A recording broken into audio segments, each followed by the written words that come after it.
বন্ধুরা আসসালামু আলাইকুম।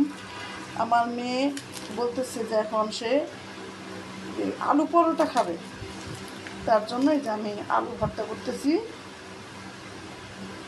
আলু ভর্তা করে পরোটা বানাবো। এই যে প্রথমে আলুটার ভর্তাটা প্রিপারেশন করে নিচ্ছি, তারপরে পরোটার ভিতরে এই যে ময়দা গুলে ময়দার মধ্যে ভিতরে ভরে পরে যে পরোটাটা কীভাবে বানাই আমি পরে আপনাদের দেখাবো। এই যে আলু ভর্তাটা আমার হয়ে গেছে।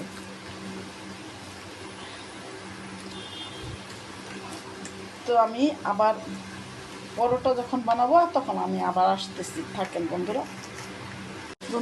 এই যে আমি ময়দার ডোটা রেডি করতেছি। এই যে ময়দার ডোটা রেডি করে এই যে আমার ভর্তাটা রেডি যে হয়ে গেছে। এর মধ্যে পরে আমি আবার একটু জিরার গুঁড়া, একটু গোলমরিচের গুঁড়া দিয়েছিলাম, এটা আপনাদের দেখানো হয় নাই।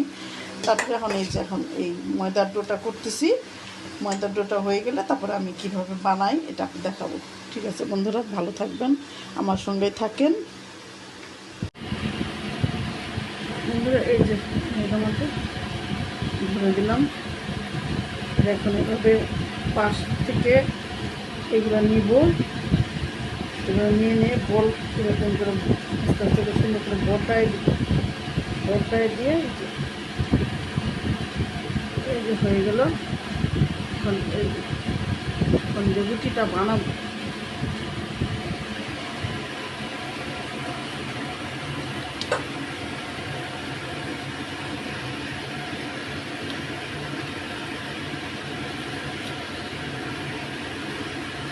তারপর কুচে দিব, দিলে আরও ভালো হবে, তাহলে ফাটবে না, সুন্দর হবে। এরকম হাতে কুচে দেবেন, দেখবেন যে রুটিটা খাইতে ভালো লাগতেছে। কিন্তু এটার বেলানের ঘষাতে অনেক সময় আলু ভর্তাটা বেড়ে যায়, এজন্য হাত এরকম করে চেপে দিলে আরও ভালো হয়।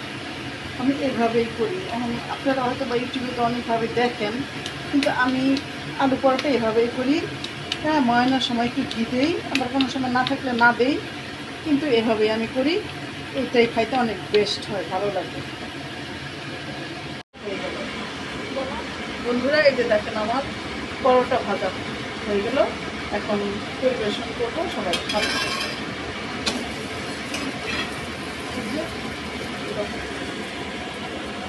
পরোটা রাখবো, এটা হয়ে গেছে।